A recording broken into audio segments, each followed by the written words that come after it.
Welcome to the Business Buyer Diaries. My name is Nathan Platter. I'm a full-time employee, and I bought a business. I did everything right, from finding the deal, handling all the due diligence on 63 opportunities, and ultimately bought a profitable gym. And boy, was I in for a big surprise as a new owner. I chronicled everything in real time, including the biggest wins to the stressful nights at 2 a.m. I'm sharing my journey without sugarcoating anything, so you don't make the same mistakes that I did. Here's today's episode. So bear with me. This is a one-time incident, but it's gonna be like implement my mentality. He went into the lock. The lock got stuck, or the lock still opens and closes, but the key got stuck, and so now we have a key to our facility, and now anyone can get in whenever they want. So we got there, and fortunately we're next to a hardware store. So I went next door, like, hey, do you have anything for keys? They do. Cool. I bought like $7 of stuff. Get it scanned, and then lo and behold, it doesn't work. So I end up calling 2 or 3 locksmiths. One of them can get there within a half hour. Great. So I say, come on over. Here's the person. And they tell me, like, here's what you need to do to prep it. So I go, okay, got it. And so then after that, I tell my manager, hey, man, now locksmith is coming, and I relay all the info. After that, now I'm heading back home. So what I'm learning in hindsight, here's what I should have asked, and here's what I'm going to ask going forward, because stuff like this, I'm sure will repeat.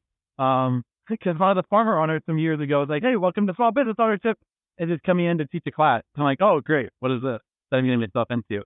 So how can I scale this? Because if and when I own 10 locations, I can't be the locksmith man. That's not my best use of my time.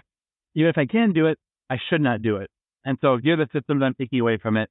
On paper, but like I said earlier, I need to develop the backbone to do it. I should have asked right away, hey, thank you, manager. Thanks, Tommy. Super appreciate the speed and props. Super quick question. Is this the first time it's ever happened? Or is this a repeat issue that's happened before? Found out after the fact, repeat issue happens like once a week. And the past years, I think everyone is able to handle it until today. And I couldn't even handle it. So what do you know about that? And so I just realized I brought home the pliers to one studio. That's a bummer. So all right, is this a repeat issue or one off? Totally did not see this coming.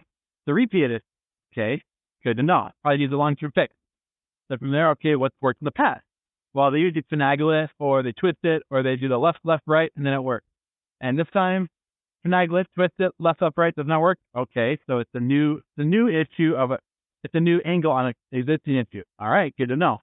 And then I bought the stuff kind of like a WD-40, and then just figured it's a one-off. I'll see if I can figure it out, document it later. Lo and behold, that does not work. And so, end up telling the locksmith, and what I should have done in that moment, you realize, all right, I'm a go-getter. I'm get stuff done. I don't like to just delegate because I know it's done. What I should have done, in hindsight, said, hey, I can't figure it out. I have something I really need to be at, so here's what I need you to do. And then I tell them exactly what I just now did. You need to go to Google, look up rapid response or super fast or instant locksmith in our city, and then our city name, and then call the first 5 numbers to see what you can do. If no one is available, everyone's booked, there's no 24/7 locksmith service. We have 2 ways to get into our studio. Break off the lock on the front door so no one can get in overnight, and then have the manager open tomorrow morning through the gate on the side. That's the best thing that we can do tonight to make sure the studio is still locked and safe, because we don't want to keep it open for hoodlums to do stuff. But if you can't get someone, have them come tonight. Have them either rekey the lock.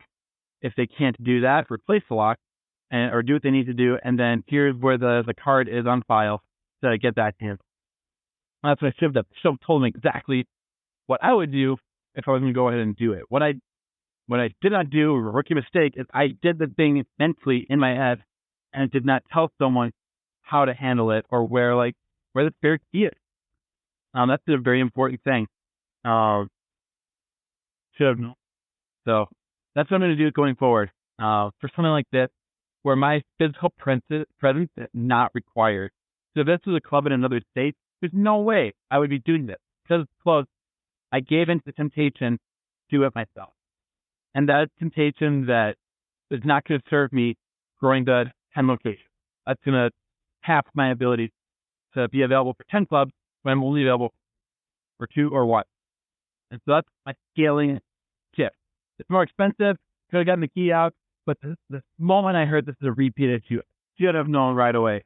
Let's just replace the thing that's a repeat problem. That is not a value add to the business. It's a bottleneck to where we need to be. Replace it. Here's how to take action on it. You just got to go get it.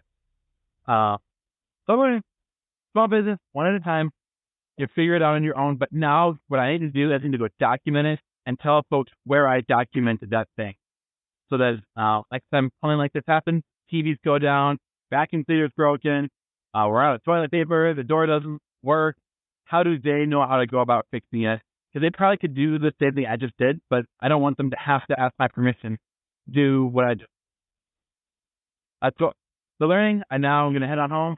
I'm going to apologize to my wife and kiddos. I got some little treat, and we're going to make the best night we can out of what we got left. Rock and roll. This has been another episode of the Business Buyer Diaries. Subscribe so you don't miss the next episode. I hope you're realizing that business ownership is no cakewalk.